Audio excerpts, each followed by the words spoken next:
गर्मियों ने जोर पकड़ लिया है और आपके पास भी सोशल मीडिया से बहुत सारी खबरें आ रही होंगी, बहुत सारी वार्निंग्स आ रही होंगी कि इस साल गर्मियों में टेम्परेचर 50 के पार जाने वाला है, पारा 50 के ऊपर चढ़ जाएगा और तरह तरह की चीजें आपके पास सोशल मीडिया के थ्रू आ रही होंगी कि ये हो जाएगा, वो हो जाएगा, फलानी चीजें खत्म हो जाएंगी वगैरह। लेकिन उसमें कितनी सच्चाई है मुझे नहीं पता।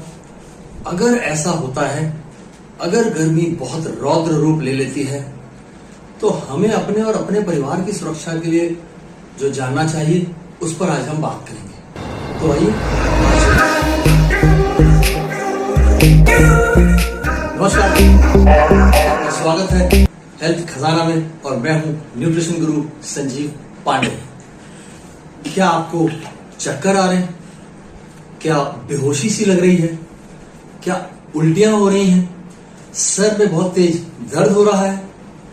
कमजोरी महसूस हो रही है? बहुत थकान लग रही है? अगर इस तरह के लक्षण आपको या आपके परिवार में किसी सदस्य को दिखाई दे रहे हैं, तो आपको यह समझना होगा कि आप इस प्रचंड गर्मी के शिकार हो गए। दोस्तों, कौन लोग हैं जिन्हें ज्यादा ख्याल रखने की जरूरत है? पहला, बुजुर्ग। जो ज्यादा उम्र के लोग हैं उन्हें बहुत ज्यादा ख्याल रखना होगा, क्योंकि जो टेम्परेचर को रेगुलेट करने वाला सिस्टम होता है उनके शरीर का, वो बढ़ती उम्र के साथ कमजोर हो जाता है। जैसे शरीर के सभी ऑर्गन्स कमजोर हो रहे होते हैं बढ़ती उम्र के साथ, मेटाबॉलिक रेट डाउन हो रहा होता है, ऐसे ही ये सिस्टम भी कमजोर हो जाता है। तो ये बहुत आसानी से टेम्परेचर को रेगुलेट नहीं कर पाता। तो इसलिए ज्यादा उम्र के लोगों को ज्यादा सतर्क रहने की जरूरत है, घरों में अंदर रहने की जरूरत है। दूसरा, जो छोटे बच्चे हैं, छोटे बच्चों का जो टेम्परेचर रेगुलेट करने का सिस्टम है बॉडी का, वो पूरी तरह से डेवलप नहीं होता है, तो वो भी ऐसी सिचुएशंस को हैंडल नहीं कर पाता।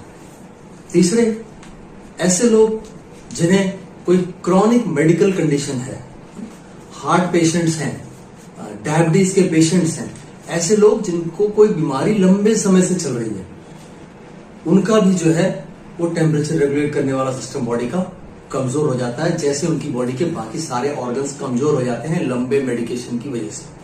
साथ ही जो आउटडोर वर्कर्स हैं, जैसे कंस्ट्रक्शन साइट्स पर काम करने वाले लोग या डिलीवरी का काम करने वाले लोग, जिनकी बाध्यता है दिन के समय में बाहर निकलना और ज्यादा समय बाहर बिताना, ऐसे लोगों को भी बहुत सजग रहने की जरूरत है। क्या मेजर हेल्थ चैलेंजेस हैं जो इन परिस्थितियों में आ सकते हैं और क्या चीजें हैं जो आपको नहीं करनी है? तो पहले ये जान लेते हैं कि कैसे आप बच के रहें और फिर बताते हैं कि अगर आप इससे नहीं बचे तो क्या हो सकता है। आप देखते होंगे आज हमारे जीवन में जो एटमॉस्फेयर हम देख रहे हैं, बेडरूम में एसी लगा हुआ है, ड्राइंग रूम में एसी लगा हुआ है, आप कहीं दुकान में नौकरी कर रहे हैं या दुकान करते हैं, शोरूम है, वहां एसी लगे हुए हैं, मॉल्स में एसी लगे हुए हैं, ऑफिस, ऑलमोस्ट मेजॉरिटी जो जगह हैं जहां समय बीतता है वो सब एसी से कवर्ड है। ऐसे में आपका जहां ज्यादा समय बीत रहा है वहां टेम्परेचर मिल रहा है आपको 20, 22, 24 डिग्री सेल्सियस, और आपको जब कोई अचानक से काम आ जाता है बाहर जाने का, तो जब आप घर से बाहर निकल पड़ते हैं तो वहां आपको टेम्परेचर मिलता है 45, 47, 48। तो इस तरह का जो टेम्परेचर वेरिएशन है, इसकी वजह से ही दिक्कत आती है। क्या दिक्कतें आ सकती हैं, इस पर बात करने से पहले एक छोटा मशवरा है आपके लिए कि अगर ऐसी कोई सिचुएशन आती है कि आप देर से एसी एटमॉस्फेयर में है, अब आपको बाहर जाना है, तो पहले आप उस एसी से दूर होके 10 मिनट गुजार लीजिए, 15 मिनट गुजार लीजिए, ताकि बॉडी थोड़ा एडजस्ट कर ले, थोड़े ऊपर वाली टेम्परेचर जोन में आ जाइए। इसके बाद बाहर निकलिए ताकि ये ग्रेजुअल हो, धीरे धीरे बॉडी एडजस्ट करेगी तो दिक्कत नहीं आने वाली। लेकिन ऑल ऑफ अ सडन होगा तो कोलैप्स कर सकते हैं, यानी जान का खतरा हो सकता है। मेजर चैलेंजेस जो आते हैं वो, पहला, हीट एग्जॉशन। इसमें आपके शरीर से पानी और नमक, वाटर और सॉल्ट की मात्रा बहुत कम हो जाती है एक्सेसिव स्वेटिंग की वजह से, बहुत ज्यादा पसीना आने की वजह से। दूसरा, हीट स्ट्रोक। ये जो कंडीशन है इसमें जान को खतरा हो सकता है, और ये तब होता है जब बॉडी का टेम्परेचर रेगुलेट करने वाला जो सिस्टम है वो ओवरलोडेड हो जाता है, यानी ऑल ऑफ अ सडन आप 20-22 डिग्री से 45 डिग्री पर आ गए, तो बॉडी का जो सिस्टम है वो बिल्कुल ओवरलोडेड हो जाता है और ऐसे में जान का खतरा बनने लगता है। इन परिस्थितियों में बॉडी का टेम्परेचर सडनली बहुत ऊपर चला जाता है। तीसरा, डिहाइड्रेशन हो सकता है।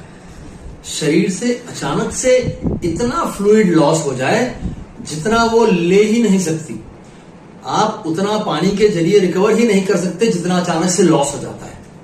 ऐसे में बॉडी में water and electrolyte imbalance create हो जाता है, उनके जो लेवल्स हैं वो गड़बड़ हो जाते हैं।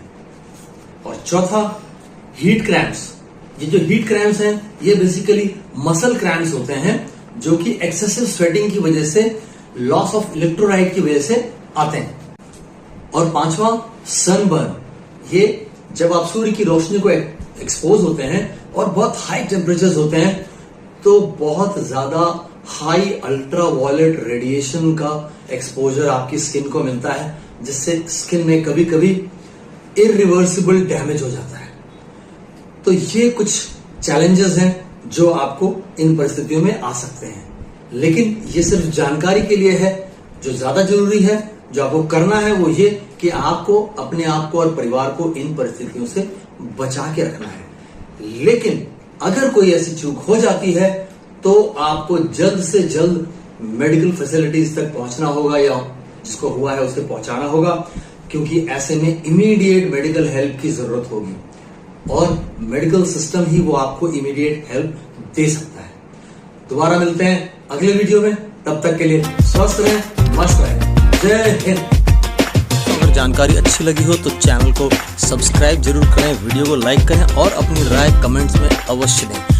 दोस्तों, हमारे चैनल से संबंधित सभी महत्वपूर्ण जानकारियां इस वीडियो के डिस्क्रिप्शन में दी हुई हैं, जैसे कि आप हमसे कैसे संपर्क कर सकते हैं प्रिस्क्रिप्शन बनवाने के लिए और हमारी राय लेने के लिए अपनी किसी भी दिक्कत परेशानी के बारे में।